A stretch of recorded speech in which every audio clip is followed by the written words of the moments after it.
Hello students, मैं हूं अभिषेक आनंद, आपका फिज़िक्स टीचर। और जैसा कि मैंने आपसे प्रॉमिस करा था कि 10वीं के बच्चे जो 11वीं में जा रहे हैं और जिनका टारगेट, जिनका फोकस आईआईटी जेईई और नीट प्रिपरेशन है, उनके लिए एक ब्रिज कोर्स लेके आने वाले हैं। ये एक 10 से 15 घंटे का एक छोटा सा कोर्स है, बट ये छोटा नहीं, बहुत इम्पॉर्टेंट कोर्स है। ये कोर्स आपको एक किक स्टार्ट देगा for your preparation of JEE and NEET.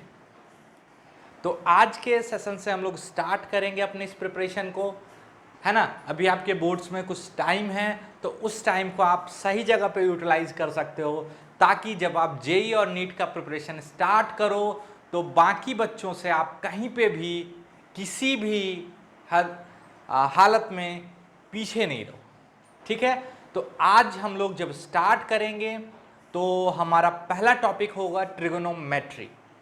Trigonometry के बाद हम लोग धीरे धीरे आगे ग्राफ सीखेंगे थोड़ा बहुत, जो कि फिजिक्स, कैलकुलस और आपका आगे मैथ्स में भी उतना इम्पॉर्टेंट होने वाला है। ग्राफ के बाद हम लोग थोड़ा सा लॉगरिथमिक फंक्शन पढ़ेंगे, जो कि फिजिक्स में काफ़ी यूज होने वाला है, आपका केमिस्ट्री में भी यूज होने वाला है और बेसिक मैथमेटिक्स में भी यूज होने वाला है।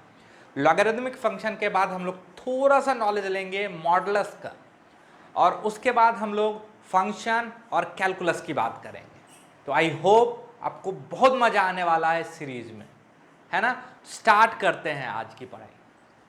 तो ट्रिग्नोमेट्री में जो सबसे पहले कहानी हम लोग स्टार्ट करेंगे, वो कहानी होगी एंगल्स की। एंगल, इसके बारे में आपने बहुत कुछ पढ़ा है 9th-10th में, है ना। 30 डिग्री का एंगल ड्रॉ करो, 60 डिग्री का एंगल ड्रॉ करो, 90 डिग्री का एंगल ड्रॉ करो।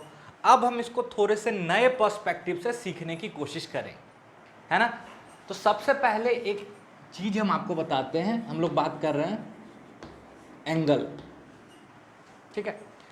फिजिक्स में देखो, आप लोग ने अभी तक एंगल की पढ़ाई जिस यूनिट में करी है वो डिग्री था, बट फिजिक्स में या फिर एंगल को हम लोग जैसे डिफाइन करते हैं इन द बेसिक रेडियंस के फॉर्म में, हम लोग यहाँ पे उस चीज़ को समझने की कोशिश करेंगे। पहले तो हम लोग बात करेंगे कि एंगल क्या है और इससे जुड़े हुए कुछ टर्म्स।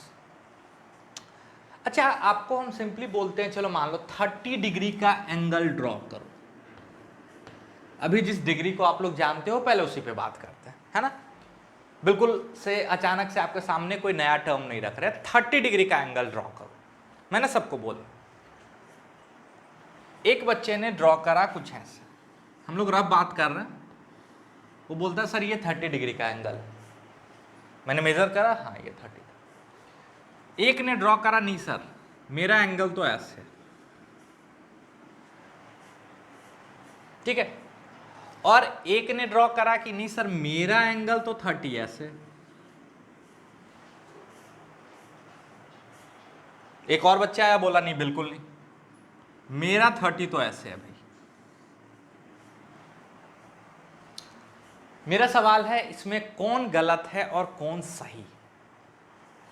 अगर आप लॉजिकली सोचो तो इसमें से कोई भी गलत नहीं, क्योंकि मैंने 30 डिग्री के सिवाय कुछ बोला ही नहीं, मैंने सिर्फ बोला 30 डिग्री।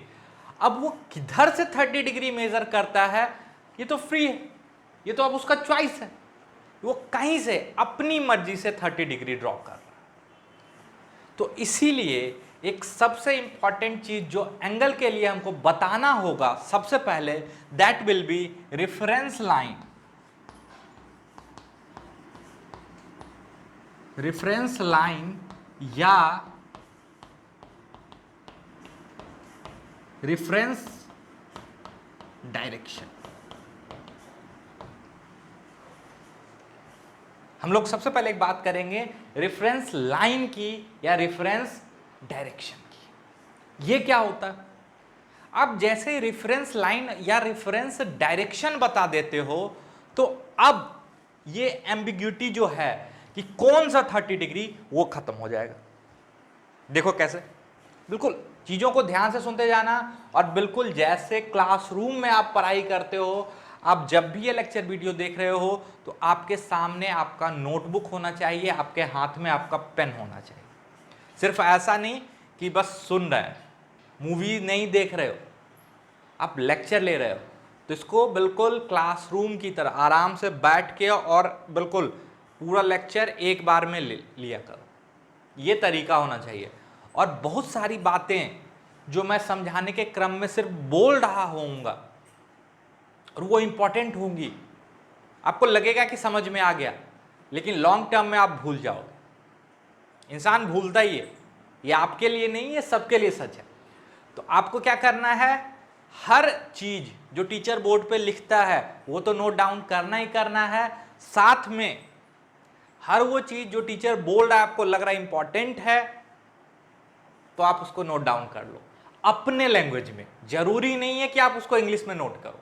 ऐसा थोड़े है कि आपका ये जो नोटबुक है, जो आप ये नोट्स ले रहे हो, इसका जेई में या आपके बोर्ड एग्जाम में कोई मार्क्स मिलने वाला, बिल्कुल नहीं। ये नोटबुक आपके काम की है। तो जब आप रिवीजन करो तो आपको ऐसा कतई ना लगे कि सर ने तो यहाँ पे कुछ बताया था, हम मिस कर रहे हैं।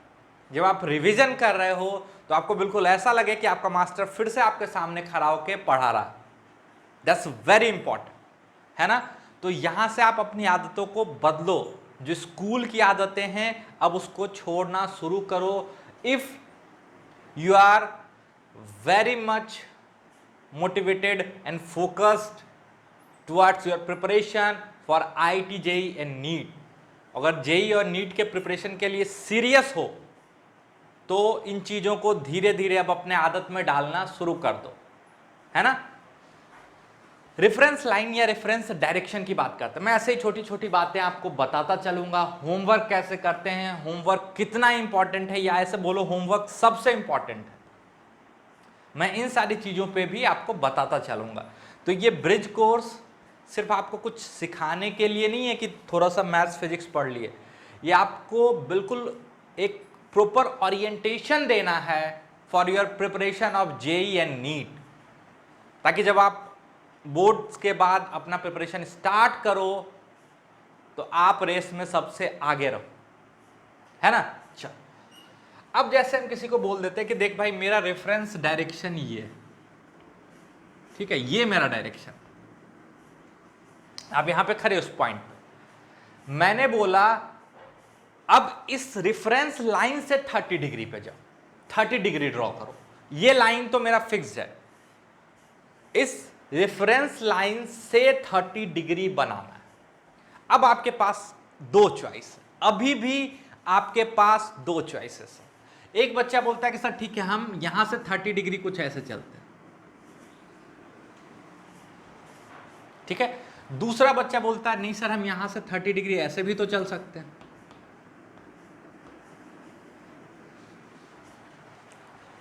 अब कौन सही, ये 30 डिग्री सही कि ये वाला 30 डिग्री? वीडियो पॉज करो और सोचने की कोशिश करो। चलो अब देखते हैं मेरे आंसर से मैच करना। असल में दोनों सही है भाई। मैंने सिर्फ ये बोला कि मेरे रेफरेंस लाइन से 30 डिग्री जाओ। पहले मैंने रेफरेंस लाइन नहीं बोला था तो ढेर सारा एम्बिगुअस आंसर था, बहुत सारा आंसर था, जिसके मर्जी में जो आ रहा था वो बोल रहा था। अब मैंने रेफरेंस लाइन बता दी। जैसे ही मैंने रेफरेंस लाइन बताया तो अभी भी एम्बिग्विटी है, it's not quite clear, but अब ये इनफाइनाइट रिजल्ट से ये रिजल्ट घट के कितने पे आ गया, 2 पे। अब या तो ये या तो ये, दोनों 30 सेम नहीं है, बिल्कुल नहीं। मान लो ये सड़क है, ठीक है, आप बोलोगे सर दोनों 30 तो सेम ही है, बिल्कुल सेम नहीं। और इस सड़क से 30 डिग्री पे 5 मीटर इधर जाने पे एक कुआं जहां आप पानी पी सकते हो, और इस 30 डिग्री से 5 मीटर या 5 किलोमीटर मान लो, ये भी 5 किलोमीटर मान लेते हैं, है ना, जाने पे एक कुआं है जहां आप पानी पी सकते हो, और इधर से आप 5 किलोमीटर जाते हो तो आप एक ऐसे जंगल में पहुंच जाते हो जहां पे चोर और डाकू रहते हैं जो कि आपको लूट लेंगे। नहीं लूटे तो सर मेरे पास तो कुछ है ही नहीं, क्या लूटेंगे, तो 1-2 घुसन तो लगा ही देंगे, है ना। तो अंदर है। अब अगर आप यहां पे किसी को डायरेक्शन बताते हो भाई इस सड़क से 30 डिग्री पे चले जाओ आपको पानी मिल जाएगा, अगर वो इधर चला गया तो तो फिजिक्स में इस एम्बिग्युइटी से बचने के लिए, है ना, इस मिसकंसेप्शन से बचने के लिए कि कौन सा वाला 30 की बात कर रहा है, हम लोग एक कन्वेंशन फॉलो करते हैं। इट्स अ कन्वेंशन जो कि फॉलो किया जा रहा है। जरूरी नहीं कि आप भी वही फॉलो करो, लेकिन एक बार आपने जो भी तरीका, आपने जो भी डायरेक्शन को प्लस माना तो दूसरा डायरेक्शन माइनस होगा। कन्वेंशनली, ध्यान से सुनना, कन्वेंशनली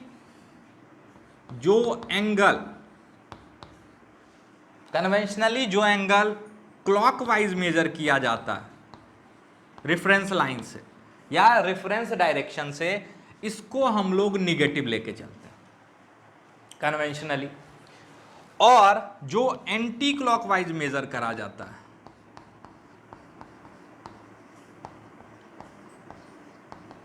उसको पॉजिटिव लेके चलते हैं। This is our convention which we will be using in physics most of the time. ठीक है, तो ये याद रखिए। यही नहीं, आगे एंगुलर वेरिएबल्स की बात आप पढ़ोगे, आपने थोड़ा बहुत सुना होगा, angular velocity, angular acceleration, torque, ऐसा कुछ नाम सुना होगा। वहां पे भी ये चीजें काम आने वाली। अब आप स्टार्टिंग में भूल जाते हो कि सर क्लॉकवाइज पॉजिटिव है कि एंटी क्लॉकवाइज पॉजिटिव है, तो इसको याद रखने के लिए एक सिंपल सा फ्रेज है, कई किताबों में यूज होता है, that is clocks are always negative. याद रख सकते हो। सिर्फ एंगल्स में नहीं, एंगुलर वेरिएबल्स के केसेस में हम लोग यही कन्वेंशन यूज करते हैं कि जो भी एंगुलर वेरिएबल हम लोग क्लॉकवाइज डायरेक्शन में मेजर करते हैं, जनरली उनको नेगेटिव ट्रीट करते हैं, और जो भी एंटी क्लॉकवाइज डायरेक्शन में मेजर करते हैं उनको हम लोग जनरली पॉजिटिव ट्रीट करते हैं। कोई दिक्कत? तो जब कुछ नहीं बोला गया हो आपके सवाल में, तो समझ लो उसने यही कन्वेंशन फॉलो करा होगा। फिजिक्स में उसने यही कन्वेंशन फॉलो करा होगा। कौन सा कन्वेंशन? तो उसने अगर बोला कि 30 डिग्री पे जाना है, ध्यान से सुनना, अगर फिजिक्स की बात कर रहे हैं, इस रेफरेंस लाइन से 30 डिग्री पे जाना है, मतलब 30 डिग्री एंटी क्लॉकवाइज में जाना है।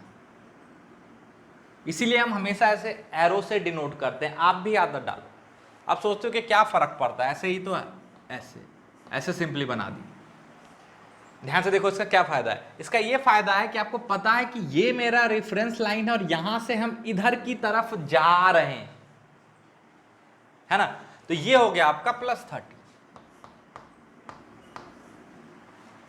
मान लो आपको कोई बोला कि देखो ये मेरा रेफरेंस लाइन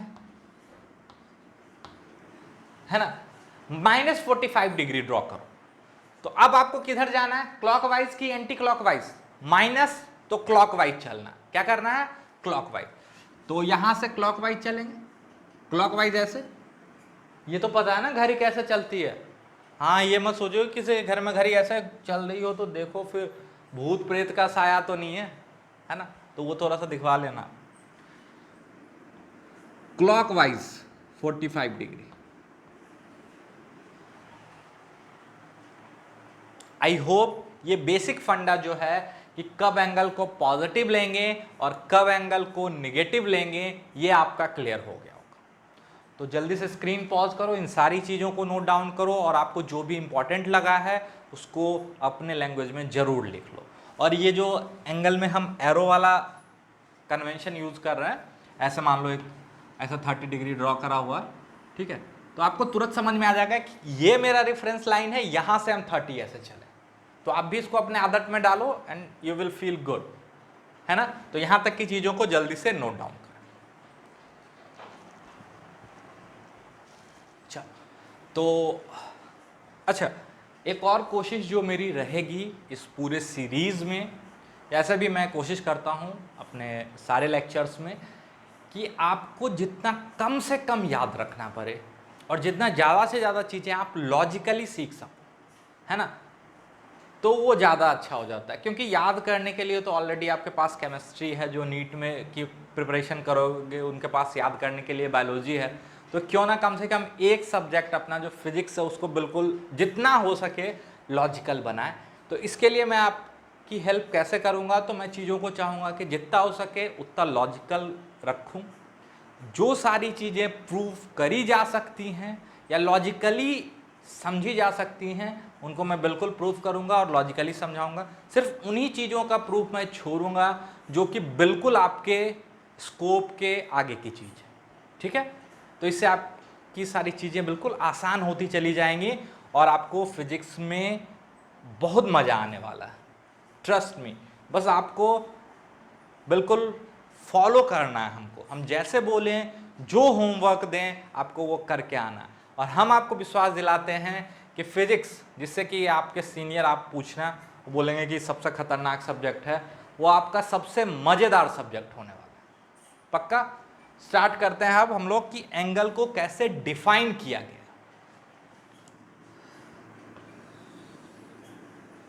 ये मेरा एक सर्कल है, ठीक है। मान लो ये मेरा रेफरेंस लाइन।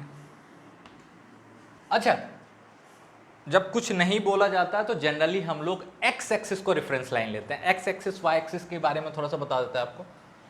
जनरली ऐसे हम लोग ड्रॉ करते हैं, एक्स वाई, दोनों एक्सिस के बीच का एंगल 90 डिग्री होता है। ये कार्टेशियन कोऑर्डिनेट सिस्टम का हिस्सा है। 9th-10th में आपने थोड़ा सा इसके बारे में पढ़ा होगा। तो जब कुछ नहीं दिया हो तो आप मान लो ये आपका कोऑर्डिनेट सिस्टम है, आपको बोले कि 30 डिग्री का एंगल ड्रॉ करो, तो आपका रेफरेंस लाइन क्या हो जाएगा, एक्स, ठीक है। 30 बोला है तो ऑब्वियसली एंटी क्लॉकवाइज में ऐसे चले जाना 30, कोई दिक्कत। बट अब हम लोग बात करने वाले हैं कि एंगल को कैसे डिफाइन करा गया है रेडियंस में, और पूरे फिजिक्स में रेडियंस ही यूज होने वाला, ठीक है। तो मान लो ये मेरा रेफरेंस लाइन है, ठीक है। यहां से हम कुछ दूर चले, लेट सपोज L चले, आर्क लेंथ, तो यहां पे कुछ एंगल बना थीटा। सर्कल का रेडियस मान लो R दिया हुआ, तो थीटा जो डिफाइन किया गया है रेडियंस में, theta is L/R,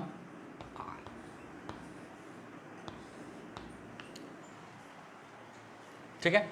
arc length upon radius, this is the definition of theta. ध्यान से देखो तो आर्क लेंथ का यूनिट मीटर होगा और इसका यूनिट मीटर होगा। आगे जब आप थोड़ा सा जाओगे तो इसको बोलते हैं डायमेंशन लेस क्वांटिटी। 9th-10th में आपने थोड़ा सा पढ़ा होगा शायद डायमेंशन और यूनिट के बारे में। तो ये डायमेंशन लेस क्वांटिटी, ठीक है। मीटर मीटर कैंसिल आउट हो जाने वाला, बट अपनी सुविधा के लिए एक सप्लीमेंट्री यूनिट यूज किया जाता है बताने के लिए कि आपको समझ में आ जाए कि हम एंगल की बात कर रहे हैं। उस सप्लीमेंट्री यूनिट का नाम है रेडियंस। क्या है, रेडियंस। तो थीटा L/R जो आता है ये किस, इसका यूनिट क्या माना जाता है, रेडियंस। स्मॉल में ऐसे लिखा जाता है, मतलब शॉर्ट। कोई दिक्कत, पक्का।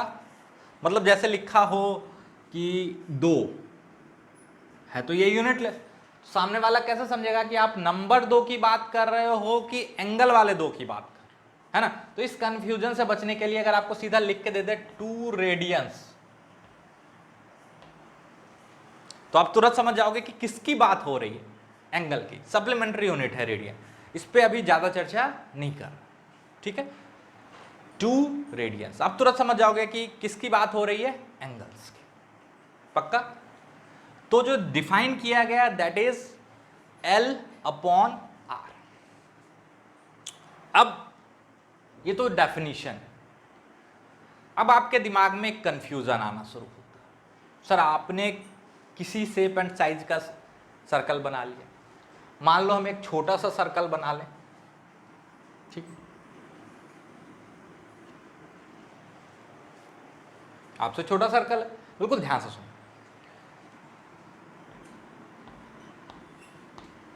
हम प्रोटेक्टर से ये एंगल मेजर कर लेते हैं और इतना ही एंगल यहां भी बना लेते हैं, ठीक है, बना लो।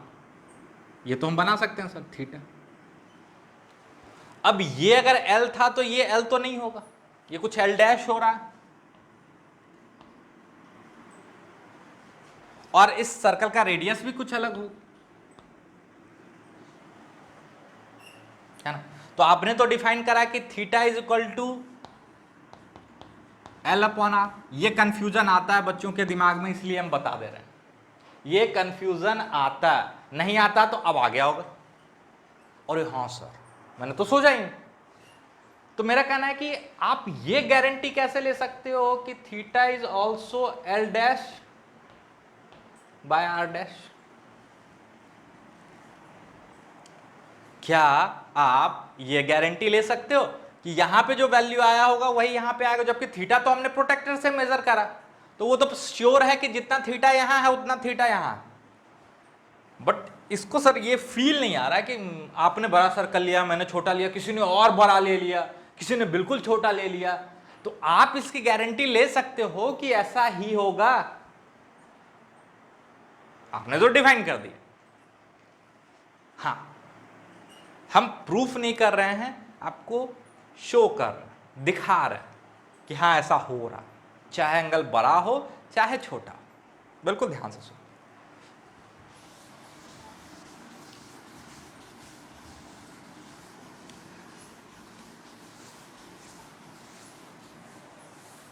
ठीक है, अच्छा जिनका ये फर्स्ट क्लास है, ऑब्वियसली फर्स्ट क्लास होगा जो शुरू से देख रहे हैं, मे बी आपको थोड़ा सा टीचर बोरिंग लगे, बट 1 या 2 दिन में टीचर को जज नहीं करते। पहली बात, हर टीचर क्वालिफाइड होता है जो आपको पढ़ा रहा है। बट अगर आप चाहोगे ना कि 1 दिन में ही मज़ा आने लगे, तो ऐसा नहीं होता, क्योंकि होता है कि आप जिन टीचर से अभी तक पढ़े हो उनकी फ्रिक्वेंसी अलग थी, जिन टीचर से अभी आप पढ़ने वाले हो उनकी फ्रिक्वेंसी अलग होगी, है ना। तो फ्रीक्वेंसी सेट होने में थोड़ा सा टाइम लगता है। तो अगर आपको ये सोचना है ना, देखो टीचर सब कोई अच्छा है, ये बिल्कुल क्लियर बात है, टीचर हर कोई अच्छा है, क्वालिफाइड है।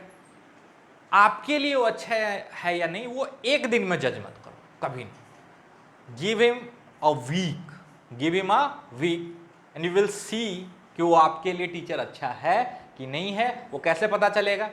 देखो, उससे आपकी फ्रीक्वेंसी मैच हो रही है कि नहीं, जो चीज़ें वो आपके सामने रख रहा है वो आपके दिमाग में जा रहा है कि, यहाँ पे अंतर हो जाता है, ठीक है ना।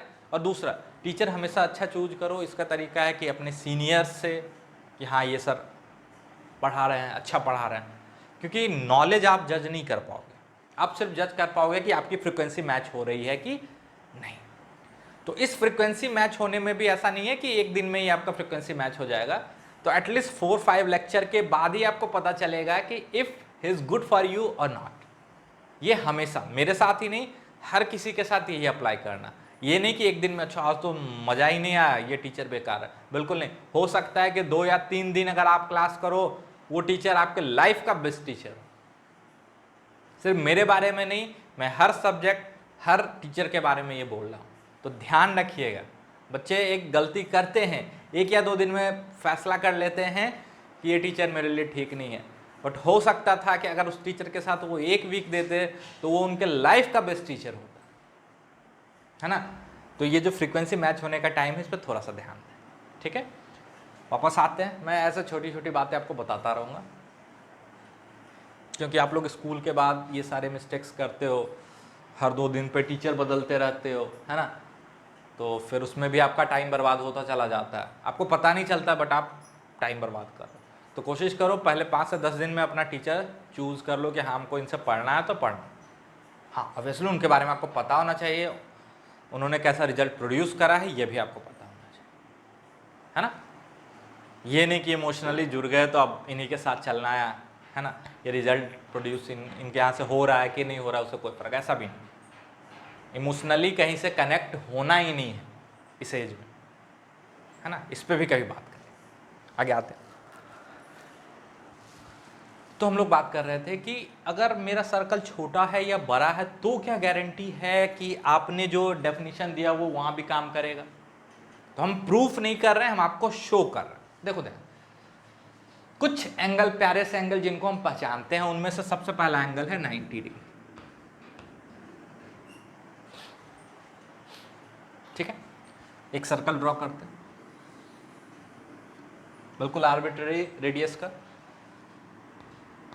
ये मेरा रेफरेंस लाइन है, ये मान लो 90 डिग्री,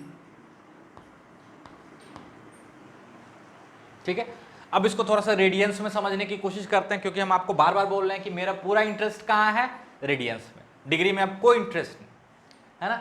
तो जानते तो हम 90 डिग्री को है, अच्छे से पहचानते हैं, प्यारा दोस्त है अपना। अच्छा, ये सर्कल का पूरा डाया कितना, मतलब सरकमफेरेंस क्या होता है, तो सर ये होता है 2πr। Very good. अगर ध्यान से देखो तो ये 1/4 है, ये आर्क लेंथ कितना है, 1/4। यानी अगर इस आर्क लेंथ की बात करें तो this must be equal to 1/4 of the circumference. तो ये आ जाएगा आपका πr/2। ये मेरा हो गया आर्क लेंथ। बिल्कुल ध्यान से सुनते जाना। अभी आप सोचोगे क्या बता रहा मास्टर, ये तो शायद हम लोग पढ़े भी हैं, मजा आने वाला। अब ध्यान से देखिए, अगर हम इस थीटा को रेडियंस में डिफाइन करते हैं, ये थीटा अगर यहाँ पे इक्वल नहीं लिख रहे, इक्विवेलेंट लिख रहा है, क्योंकि दोनों बिल्कुल अलग यूनिट है ना। थीटा अगर आपका डिग्री में बात करते हैं तो ये 90 डिग्री, और इसको जब हम रेडियंस में कन्वर्ट करने की कोशिश कर रहे हैं तो डेफिनेशन है L/R। ठीक है, तो यहां पे L है मेरा πr/2, πr/2 divided by radius π/2। अच्छा, मतलब इस सर्कल के लिए जब हमने चेक करा तो 90 डिग्री को रेडियंस में कन्वर्ट करा तो π/2 आया। क्या छोटे सर्कल के लिए भी यही होगा? बिल्कुल होगा। देखो ये मेरा रेफरेंस लाइन, ये 90 डिग्री, बिल्कुल वैसे। अच्छा, इसका रेडियस भी तो अलग होगा, मान लो स्मॉल r, इसका रेडियस क्या है, स्मॉल r, तो ये वाला पार्ट हो जाएगा आपका πr/2 हो जाएगा। अरे बिल्कुल जैसे वहां कैलकुलेट किए। अगर हम यहां पे 90 डिग्री को रेडियंस में ले जाते हैं तो आर्क लेंथ πr/2/r, और ये तो π/2 ही आ गया ना। मतलब सर्कल के साइज से कोई फर्क नहीं पड़ रहा है, मतलब हमने जो डिफाइन करा एंगल को रेडियंस में, उसका सर्कल के साइज से कोई लेना देना नहीं है, होना भी नहीं चाहिए। नहीं तो हर आदमी का सर्कल अलग, हर आदमी का डेफिनेशन अलग। क्या ये चीज आपके समझ में आई है ना। तो इसीलिए हम एंगल को रेडियंस में कैसे डिफाइन करते हैं, सिंपल सा फंडा, सर्कल है, ये मेरा रेफरेंस लाइन है, यहां से अगर हम थीटा जाते हैं तो हम चेक करते हैं कि कितना आर्क लेंथ चला, तो L चला। इस सर्कल का रेडियस R था, तो theta is L/R and it has nothing to do with size of the circle. पक्का? आई होप ये चीजें आपके समझ में आ रही होंगी, आपको मजा आ रहा होगा, आपको लग रहा होगा कि हम कुछ नई चीजें सीख रहे हैं।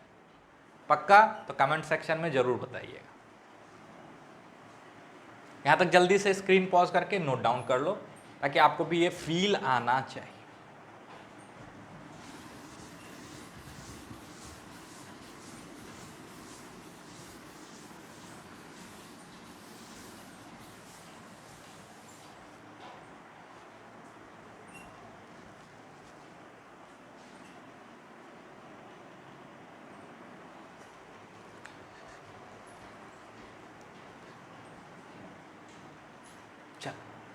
अब आता है ये बात कि अगर सर अभी तक तो हम लोग डिग्री में बात किए हैं, अब हम रेडियंस में शिफ्ट हो रहे हैं, तो हमको कन्वर्जन फैक्टर तो पता होना चाहिए कि डिग्री से रेडियंस में जाएंगे कैसे, है ना।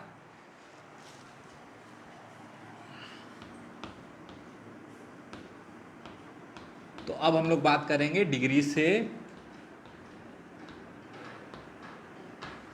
रेडियंस में कैसे जाएंगे, ठीक है। यहां पे भी थोड़ा सा ध्यान रखेंगे, बिल्कुल जल्दबाजी नहीं करेंगे, चीजों को समझने की कोशिश करें, है ना। और हम चाहेंगे कि आपको याद नहीं रखना पड़े, समझ में आए, अगेन फील के साथ। पक्का? अब ध्यान से सुनना मेरी बात। थोड़ा बहुत आपने ग्रेविटेशन पढ़ा, थोड़ा बहुत आपने ग्रेविटेशन पढ़ा होगा कि दो पार्टिकल है, मान लो मास m1 है, m2 है, इनके बीच का दूरी कुछ भी r है मान लो।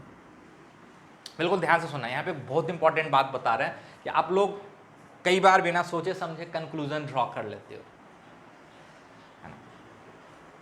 तो उससे कैसे बचना है? दो मास है m1 m2, बीच का डिस्टेंस r है, और हम बोल रहे हैं कि इन दोनों के बीच का जो ग्रेविटेशनल पुल का मैग्नीट्यूड की बात कर रहे हैं, वेक्टर वेक्टर के चक्कर में मत पड़ो, बट आदत है सही लिखने का तो हम सही लिखें। मैग्नीट्यूड जो है इनके बीच के पुल का, दैट इज 20 न्यूटन। फोर्स की बात कर रहे हैं तो न्यूटन में होता है।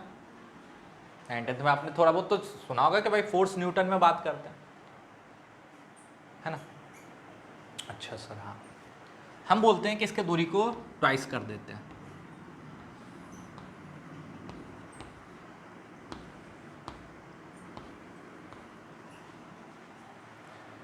तो ये फोर्स कितना हो जाएगा?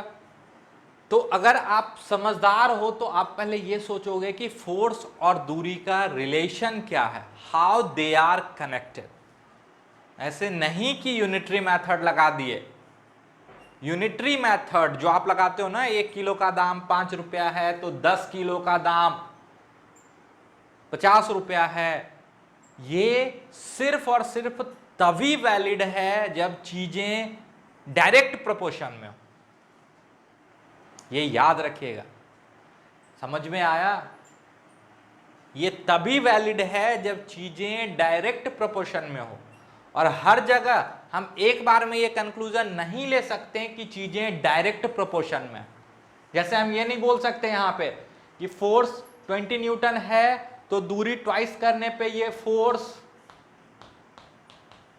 40 न्यूटन हो जाएगा। गलत गलत गलत। क्यों? तो सर बचपन में सीखे थे 1 किलो का दाम 5 रुपया तो 10 किलो का दाम 50 रुपया, लगे रहे। अबे नालायक, वहां डायरेक्ट प्रोपोर्शन था, डायरेक्ट वेरिएशन था। हमेशा ऐसा हो जरूरी नहीं है, पक्का? हमेशा ऐसा हो जरूरी नहीं है। जो आपने 9th-10th में थोड़ा सा पढ़ा होगा, आपको पता होगा कि ये फोर्स कुछ ऐसा दिखता है, Gm1 m2 bye r square दिखता है। यहां पे G कोई कांस्टेंट है, अभी उस पर बात नहीं कर रहे हैं। m1 m2 मास है और r उनके बीच का सेपरेशन है।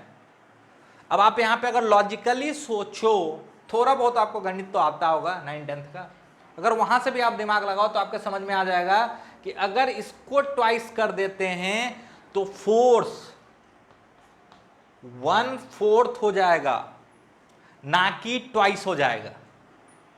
फोर्स 1/4 हो जाएगा, ना कि ट्वाइस हो जाएगा। तो एक रिलेशन से डायरेक्ट कंक्लूजन निकालना अच्छी बात नहीं है।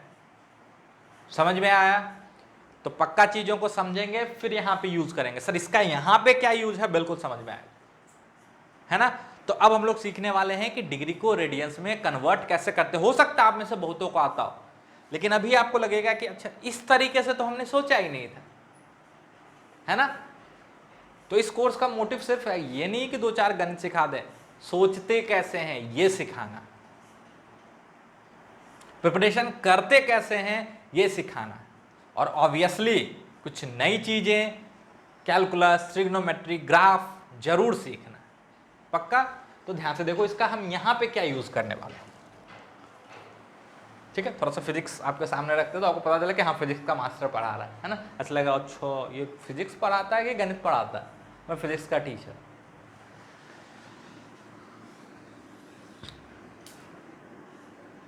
ये देखो फोर्स ज़्यादा हो गया, है ना, इसके ब्रेकिंग स्ट्रेंथ से, तो ये टूट गया। चल बात करते हैं थोड़ा सा बेसिक्स पे। अगेन अपना प्यारा एंगल 90 डिग्री, ठीक है। अभी तुरंत सीखे थे कि 90 डिग्री इज इक्विवेलेंट टू π/2। अब सीधा कंक्लूजन नहीं लेना, अच्छा अगर 45 की बात करें तो, या 180 की बात करें तो, सर ऐसा कर लो ना कि 90 डिग्री पाई बाय 2 है तो 1 डिग्री पाई बाय 2 बाय 90, तो 180 degree is equivalent to pi bye 2 into 180 bye 90, तो 180 डिग्री इज इक्विवेलेंट टू पाई। हो सकता है इतना आ जाए, बट जरूरी नहीं कि एक रिलेशन से आप सीधा सीधा कंक्लूजन ले लो कि ये डायरेक्ट वेरिएशन है। हम ये समझाना चाह रहे हैं, हो सकता है ये आ रहा हो रिलेशन, जिनको पता उनको पता होगा कि ये सही आ रहा है ना, बट यहां से डायरेक्ट कंक्लूड कर लेना कि ये ही आएगा, ये गलत। तो इसके लिए हम 2 रिलेशन निकालेंगे या 3 निकाल के चेक करेंगे कि क्या इनका वेरिएशन डायरेक्ट प्रोपोर्शन वाला है। डायरेक्ट प्रोपोर्शन वाला है तो हम अब डायरेक्ट यूज कर लेंगे, आगे यूनिटरी मेथड की तरह कर लेंगे, बट उसके लिए कंफर्म हो लेंगे कि डायरेक्ट वेरिएशन है। समझ में आया? हम ये समझाना चाह रहे हैं ताकि ये वाली गलती आगे मत करो आप, ठीक है। चलो 180 पे चेक कर लेते हैं। 180 ये मेरा रेफरेंस लाइन, 180 घूमोगे तो यहां आओगे 180 डिग्री। इसके लिए कितना आर्क लेंथ चला, तो सर ये सर्कल का आधा यानी पाई आर। अरे पूरा सर्कल 2 पाई आर, आधा तो पाई आर है ना। तो अगर रेडियंस में डिफाइन करेंगे तो ये हो जाएगा पाई आर बाय आर। तो थीटा अगर 180 डिग्री है तो this will be equivalent to pi. अरे वाह, ये तो अच्छी बात है। मतलब हमने देखा 90 डिग्री पाई बाय 2 के बराबर आया, 180 डिग्री पाई के बराबर आया, ठीक है। एक और चेक कर ले, मान लो फोर्टी 45 की बात कर लेते हैं, यहां कुछ है तो ये 45, ये बाकी का 45 यानी 90। तो ध्यान से देखो तो ये पूरे सर्कल का 1/8 है, पूरे सर्कल का 1/8 है ना। तो 45 डिग्री आप जब देखना तो ये ऐसे ही बिल्कुल तरीके से कैलकुलेट करना खुद से, तो ये पाई बाय 4 आ जाएगा। पाई बाय 4 कितना आ जाएगा? Pi by 4। ध्यान से सुनना, कितना आ जाएगा? Pi by 4। हाँ, अब हम कंक्लूड कर सकते हैं कि ये रिलेशन लीनियर है। कैसे? अगर एंगल को ट्वाइस करते हैं तो पाई बाय 2 से पाई चला जाता है, एंगल को हाफ करते हैं तो पाई बाय 2 से पाई बाय 4 चला जाता है। यानी अगर हमको बोल दे कि थीटा डिग्री को रेडियंस में बदलो, थीटा डिग्री को रेडियंस में बदलो, तो हम सिंपली ये रिलेशन यूज कर सकते हैं 180 degree is equivalent to pi, तो 1 degree is equivalent to pi by 180 degree. Theta degree is equivalent to theta degree by 180 degree into pi. Now we can use this, 100% we can use this. I hope यहां तक चीजें आपके समझ में आई होंगी। एक तो हमने रेडियंस में एंगल को डिफाइन करा, पहला चीज डेफिनेशन इन रेडियंस। दूसरा, सर्कल के साइज से कोई लेना देना नहीं है, ये समझने की कोशिश करी।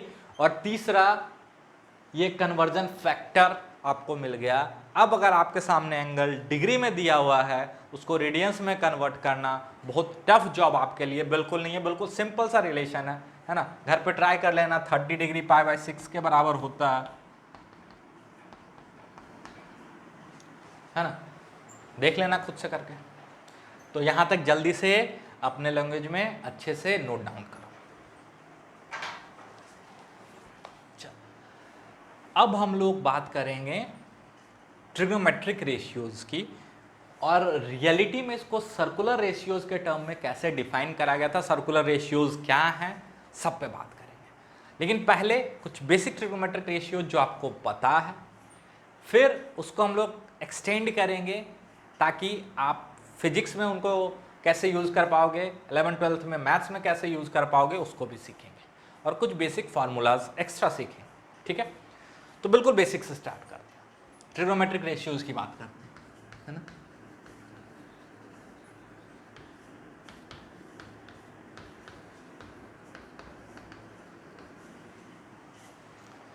ट्रिगोनोमेट्रिक रेशियोज, मान लो राइट एंगल ट्राइंगल है, आपने ऐसे ही सीखा है ना, बिल्कुल इसी पे बात करते हैं पहले।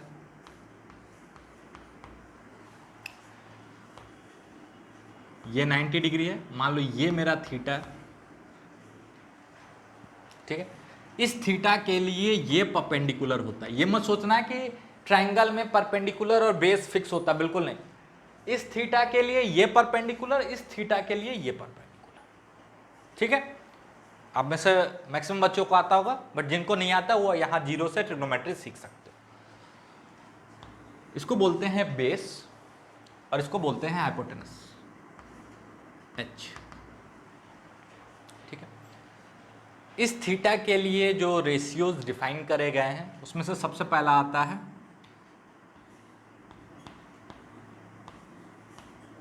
साइन थीटा, ठीक है। साइन थीटा होता है परपेंडिकुलर बाय हाइपोटेनस,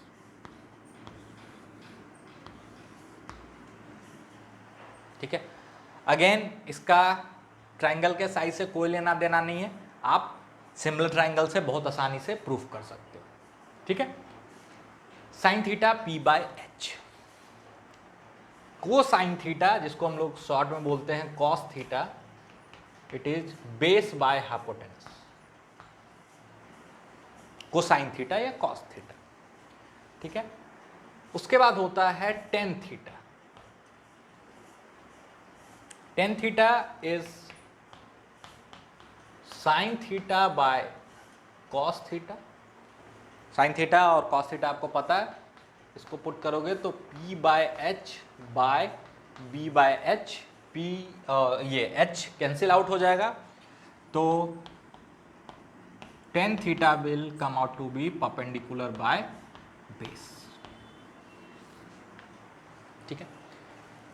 ये बेसिक रेशियोज है, टेन थीटा या टेंजेंट थीटा, कोई दिक्कत।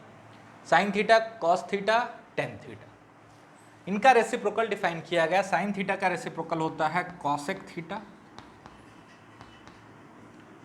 कॉसेक थीटा होता है 1 sine theta h by p. सारे रेशियोज आपको पता होने चाहिए, जिनको पता अच्छी बात। Sec theta is 1 by cos theta, लिख लेना h by b, and cot theta is 1 by tan theta, this will be b by p. ये आपने 9th-10th में पढ़ा होगा, जिनको नहीं याद है बस रिवाइज करवा दें, ठीक है।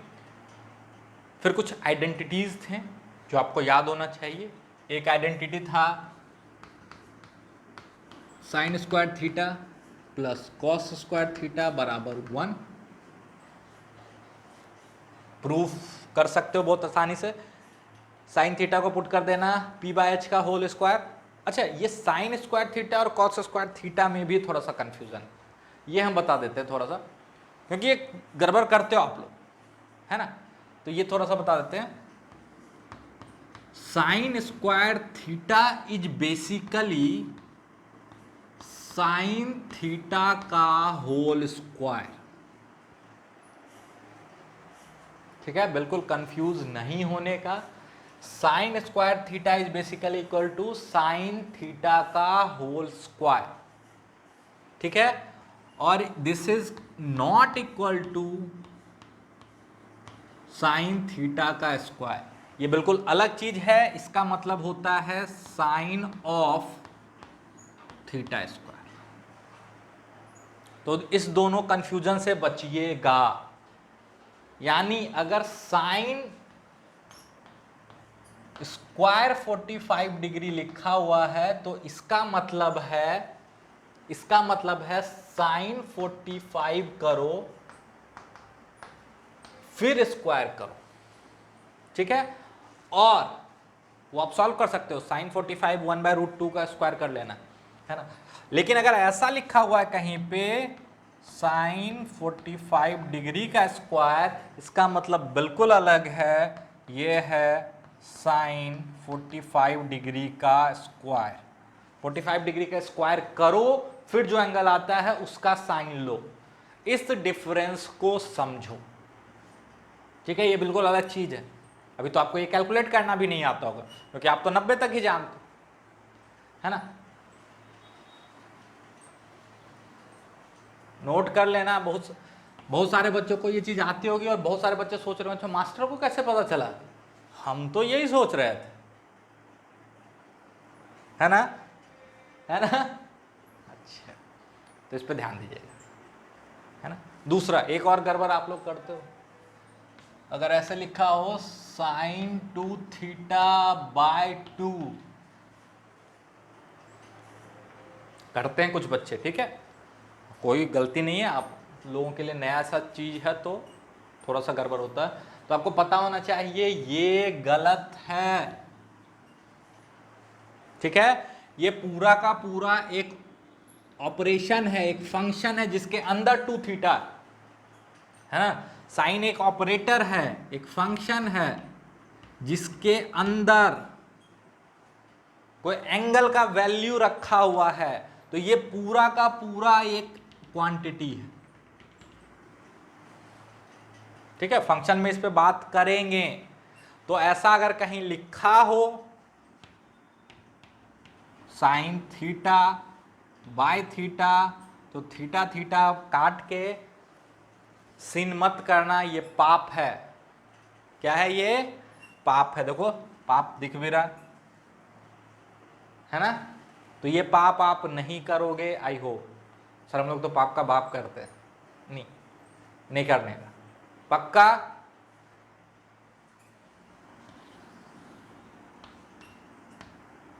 ये पाप, ठीक है। तो नोट डाउन कर लेना उसको भी, है ना, जो सोच रहे थे अच्छा ऐसा तो करने का है, आगे नहीं करने का, पक्का। अच्छा, मास्टर को पता कैसे चलता है? मास्टर को सब पता है, क्योंकि मास्टर रोज आप जैसे बच्चों को पढ़ा चुका है ना, वो रोज देखा है कि आप लोग क्या क्या कांड कर सकते हो। तो एक ये आइडेंटिटी आपको पता होना चाहिए, और कुछ आइडेंटिटी यहीं पे लिख दें।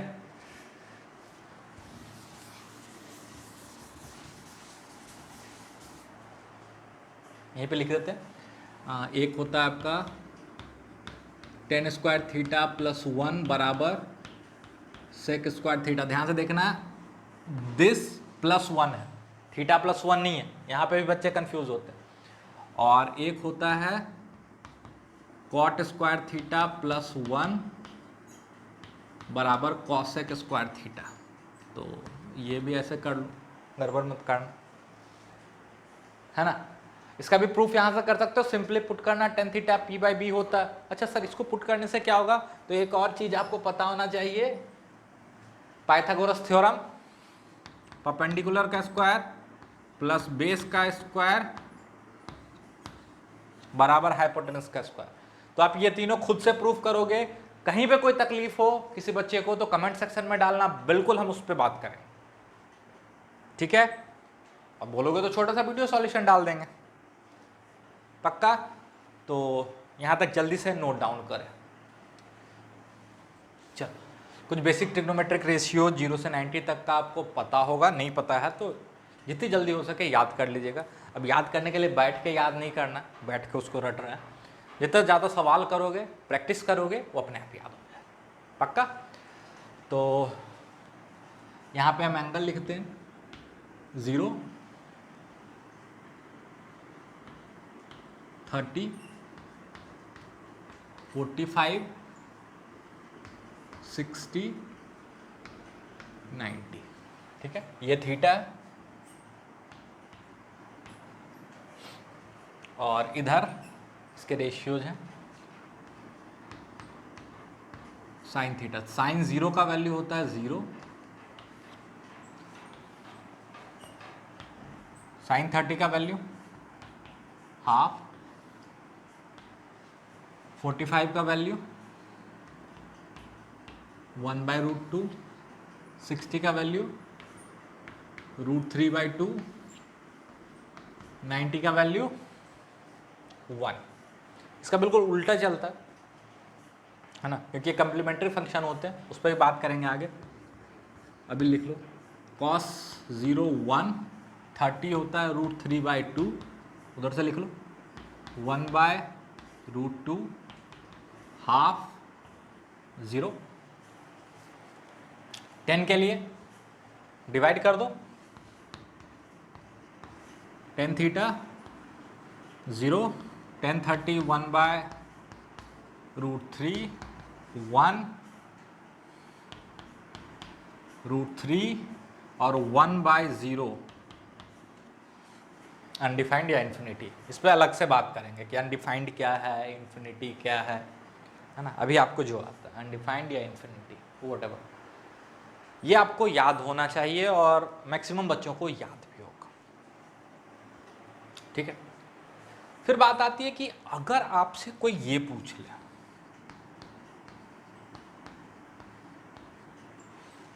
क्या इसका वैल्यू होता भी है, बिल्कुल होता है। कोई आपसे ये पूछ ले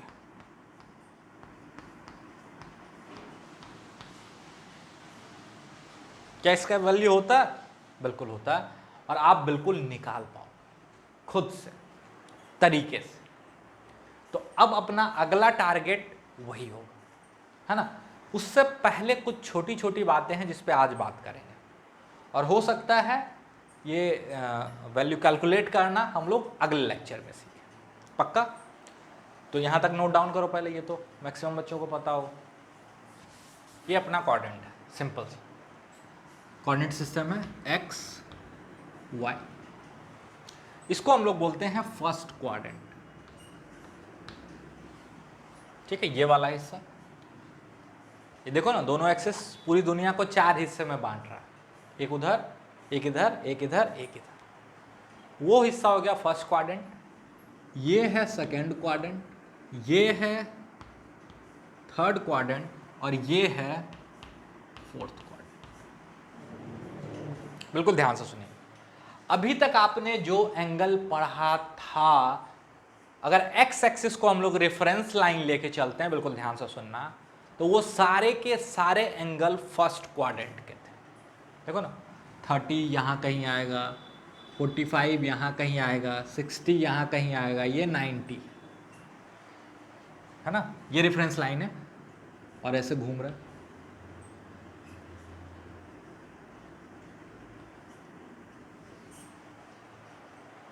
है कि नहीं। सारा का सारा एंगल किस क्वाड्रेंट का, फर्स्ट क्वाड्रेंट का।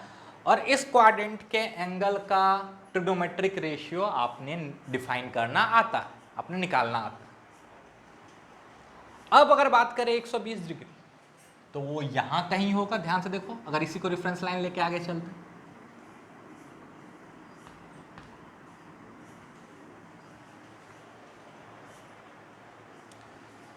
इससे बड़ा कोई एंगल हो 150 डिग्री,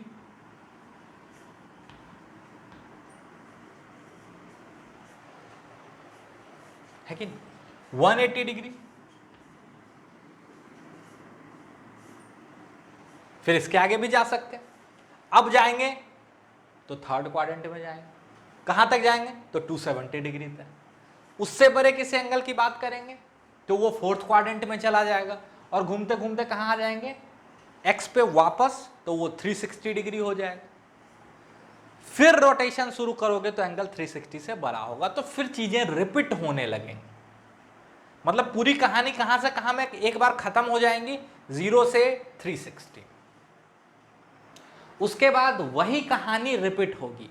मतलब अगर हम 0 से 360 के बीच का ट्रिग्नोमेट्रिक रेशियो निकालना सीख गए तो हम theta, cos theta, tan theta निकाल पाएंगे। कोई दिक्कत, पक्का। इसके लिए अब हम लोग सीखेंगे कि ट्रिग्नोमेट्रिक रेशियोज जो सर्कुलर रेशियोज के फॉर्म में रियलिटी में डिफाइन किए गए थे, वो कैसे डिफाइन करे गए थे, ठीक है। अगर आप में से कुछ बच्चों को याद होगा, पता होगा, तो ध्यान से सुनना। हो सकता है आप में से कुछ को पता है, हम उसी चीज को आपके सामने प्रूफ करने की, रखने की कोशिश करें। बोला जाता है कि फर्स्ट क्वाड्रेंट में सारे ट्रिग्नोमेट्रिक रेशियो पॉजिटिव होते हैं, उनको याद करा जाता है ऑल साइन, जिनको याद होगा, है ना, ऑल साइन 10 कॉस। उनको बोला जाता है कि यहां पे फर्स्ट क्वाड्रेंट में, यानी 0 से 90 के बीच का एंगल कोई भी हो तो उसका ट्रिग्नोमेट्रिक रेशियो पॉजिटिव होगा। मतलब साइन थीटा भी पॉजिटिव आएगा उसके लिए, कॉस थीटा भी पॉजिटिव आएगा, टेन थीटा भी पॉजिटिव आएगा, एंड सो। फिर बोला जाता है कि अगर एंगल 90 से 180 के बीच में हो, यानी सेकंड क्वाड्रेंट का एंगल हो, तो उसके लिए साइन थीटा पॉजिटिव आता है, और साइन थीटा पॉजिटिव आएगा तो ऑब्वियसली कॉसेक थीटा पॉजिटिव आएगा, बिकॉज कॉसेक थीटा लिखते जाना 1/sin थीटा। अब अगर ये पॉजिटिव है तो इसका रेसिप्रोकल भी क्या होगा, पॉजिटिव होगा। ये तो सिंपल सी बात। तो बोला जाता है फर्स्ट क्वाड्रेंट में सारा ट्रिग्नोमेट्रिक रेशियो पॉजिटिव होगा, सेकंड क्वाड्रेंट में साइन पॉजिटिव होता है, मतलब उस एंगल का साइन थीटा ले लो या कॉसेक थीटा ले लो तो पॉजिटिव आएगा, बाकी सब निगेटिव आएगा। इसमें टेन थीटा पॉजिटिव आता है, टेन थीटा अगर पॉजिटिव आएगा, टेन पॉजिटिव आएगा तो कॉट भी पॉजिटिव आएगा, बाकी सारा निगेटिव आएगा। और इसमें सिर्फ कॉस और सेक पॉजिटिव आएगा, बाकी सारा निगेटिव आएगा। मतलब 180 से 270 के बीच का कोई एंगल हो, जैसे 235 डिग्री हो, तो उसके लिए साइन 235 कैलकुलेट करोगे तो निगेटिव आएगा, कॉस 235 कैलकुलेट करोगे तो निगेटिव आएगा, टेन 235 कैलकुलेट करोगे तो पॉजिटिव आएगा। कहने का ये मतलब पक्का। उसी तरह कॉस अगर इस क्वाड्रेंट में जाओ उसके आगे 290, है ना, तो कॉस 290 पॉजिटिव आएगा, साइन 290 नेगेटिव आएगा। इसको याद करने के लिए बच्चों को रटाया जाता है ऑल साइन 10 कॉस, ऐसे quadrant wise, first second third fourth, इसमें ऑल पॉजिटिव, इसमें साइन पॉजिटिव, इसमें 10 पॉजिटिव, इसमें कॉस पॉजिटिव। कोई दिक्कत? अब हम इस चीज को समझाने की कोशिश करेंगे कि ये कैसे आया, ठीक है।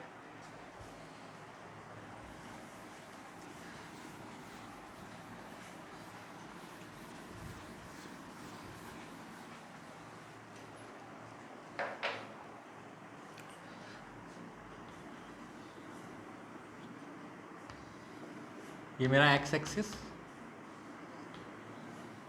ये वाई एक्सिस, ये first quadrant, second quadrant, third quadrant, fourth quadrant. एक सर्कल है जिसका सेंटर ओरिजिन पे है ना। आपको ये पता होना चाहिए इसमें एक्स कोऑर्डिनेट वाई कोऑर्डिनेट दोनों पॉजिटिव होता है, ठीक है। इसमें एक्स निगेटिव होता है, वाई पॉजिटिव होता है। इस क्वाड्रेंट में एक्स भी निगेटिव, वाई भी निगेटिव, और इसमें एक्स पॉजिटिव और वाई निगेटिव, ठीक है। कोऑर्डिनेट तो आता है ना आपको, देखना है ऐसे, देखो, जिनको नहीं पता थोड़ा सा देख लो, है ना। मान लो आपको एक पॉइंट बोला है 2,3, तो मतलब x में 2 चलने का, y में 3, x में 2 y में 3, ठीक है। अगर आपको बोले -2,3 तो x में -2 और y में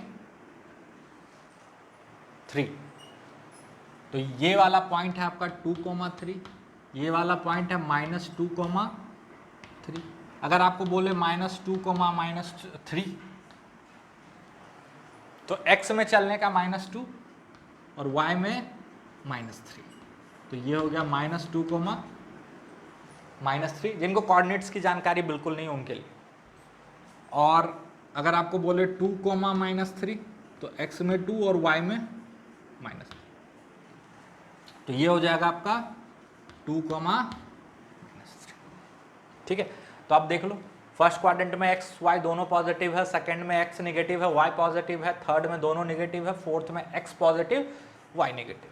यही चीज यहां पे लिखा है, ठीक है। अब ट्रिग्नोमेट्रिक रेशियोज को कैसे रियलिटी में डिफाइन किया गया था, पहले उसको समझने की कोशिश करते हैं। मान लो फर्स्ट क्वाड्रेंट का एंगल है, ध्यान से सुनना, ये कुछ ऐसे थीटा, ठीक है।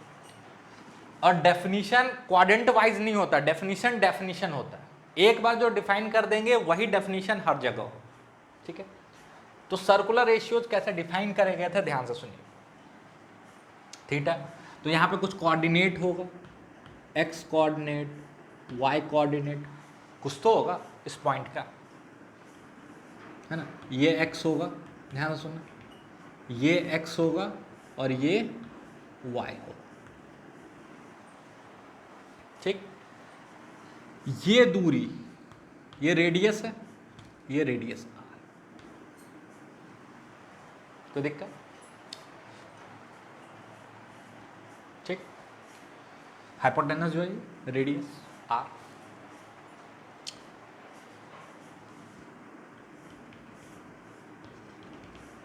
अब साइन थीटा को डिफाइन किया गया, आप लोग क्या जानते हो, परपेंडिकुलर बाय हाइपोटेनस, ठीक है। तो perpendicular y coordinate by hypotenuse are.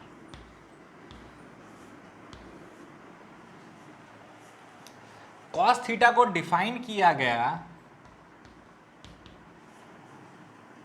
Base x coordinate are,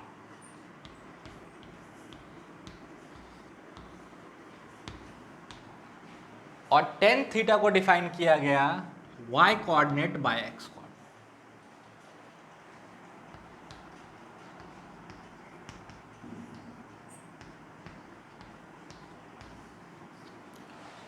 ठीक है, समझदार लोगों ने ऐसे डिफाइन करा, ठीक है, समझदार लोग मतलब जो मैथमेटिशियन थे, साइंटिस्ट। अब अगर फर्स्ट क्वाड्रेंट की बात करते हैं, फर्स्ट क्वाड्रेंट की, मेरे हिसाब से आर तो हमेशा पॉजिटिव है, आर तो हमेशा पॉजिटिव है, क्योंकि आर डिस्टेंस है। आर क्या है, डिस्टेंस, ठीक है। कोऑर्डिनेट्स पॉजिटिव नेगेटिव हो सकते हैं डिपेंडिंग अपॉन कोऑर्डिनेट्स, पक्का। फर्स्ट क्वाड्रेंट की बात कर रहे हैं हम लोग, तो इसमें तो सबका सब पॉजिटिव होता है, एक्स कोऑर्डिनेट भी पॉजिटिव, वाई कोऑर्डिनेट भी पॉजिटिव, आर तो पॉजिटिव है ही, मतलब ये देखो पॉजिटिव बाय पॉजिटिव, तो साइन थीटा क्या आ गया, पॉजिटिव। कॉस थीटा क्या आ जाएगा, पॉजिटिव। टेन थीटा क्या आ जाएगा, पॉजिटिव। ये तो आता भी था, है ना। 0 से 90 के बीच के ट्रिगोमेट्रिक रेशियोज हमको याद थे, सॉरी, और हमको पता है कि उसमें सारा का सारा रेशियो पॉजिटिव था। अब कहानी शुरू होगी, जो आपके लिए थोड़ी सी नई होगी, कि सेकेंड क्वाड्रेंट के एंगल में नेगेटिव वाला क्या फंडा है, थर्ड क्वाड्रेंट में क्या फंडा है, फोर्थ क्वाड्रेंट में क्या फंडा है, ठीक है। सेकेंड और थर्ड का हम बताएंगे, फोर्थ आप करके आओ, है ना, तभी तो सीखोगे।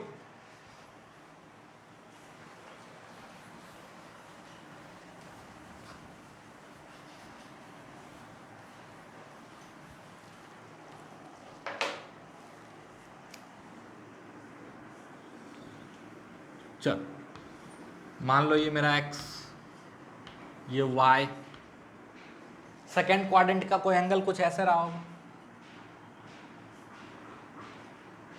है ना, ये ऐसा कुछ थीटा रहा होगा, कोई दिक्कत। ये x कोऑर्डिनेट, y कोऑर्डिनेट, ये तो आता ही आता। अब हम आपको बार बार बोल रहे हैं, डेफिनेशन तो चेंज होने वाला नहीं है, डेफिनेशन तो डेफिनेशन। तो इसके लिए अगर हम साइन थीटा लिखें, तो साइन थीटा आएगा y by r, y coordinate by are. तो सेकेंड क्वाड्रेंट में y पॉजिटिव ही होता है, पॉजिटिव बाय पॉजिटिव, तो पॉजिटिव। देखो अभी याद होगा, अभी हम आपको बताए थे कि सेकेंड क्वाड्रेंट में साइन और कॉसेक क्या होता है, positive. Cos theta x by r,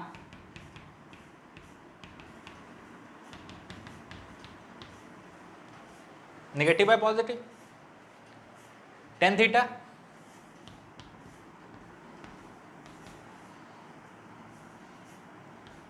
y by x, positive bye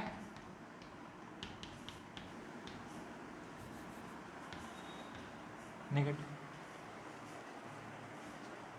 आया? कोई दिक्कत? पक्का? यही तो हम बताए थे आपको सेकंड क्वाड्रेंट में। थर्ड क्वाड्रेंट में लगे हाथ,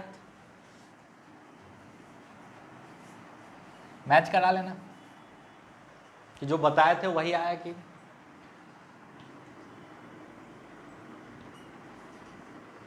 थर्ड क्वाड्रेंट का कोई एंगल कुछ ऐसे हो, ऐसे ही होगा ना। इसका भी कुछ कोऑर्डिनेट रहा होगा x/1, है ना। तो थर्ड में देखो साइन थीटा क्या होता है, साइन थीटा क्या होता है y/r। इसमें y कोऑर्डिनेट भी नेगेटिव होता है ना।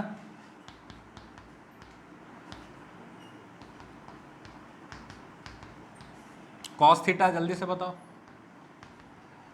x/r।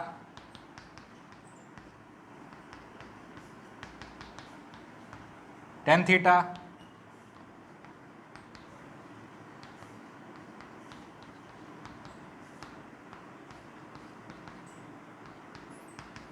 अरे वाह वाह वाह, आ तो गया। अरे आ तो गया, यही तो चाह रहे थे, आ गया ना। फोर्थ क्वाड्रेंट वाला काम आप खुद से करो, फोर्थ क्वाड्रेंट वाला काम आप खुद से करोगे, और फिर अगले क्लास में हम इस तरह के रेशियोज का वैल्यू निकालना सीखेंगे। ठीक है, 360 तक कुछ स्टैंडर्ड एंगल्स हैं, उनके वैल्यूज हम निकालना सीखेंगे नेक्स्ट क्लास में। तो आई होप आपको अच्छा लगा होगा, मज़ा आया होगा, है ना। सीखने के लिए बहुत सारी बातें मिली होंगी। तो अपने क्लासमेट्स में, अपने फ्रेंड्स में इस वीडियो को शेयर करें ताकि वो भी सीख पाएँ, है ना। पैसा तो कुछ लग नहीं रहा, सबके लिए फ्री ऑफ कॉस्ट। तो और इस चैनल को क्या करते हो, लाइक शेयर सब्सक्राइब जरूर करें, है ना, ताकि उससे हमारा भी मोटिवेशन बना रहे। Thank you.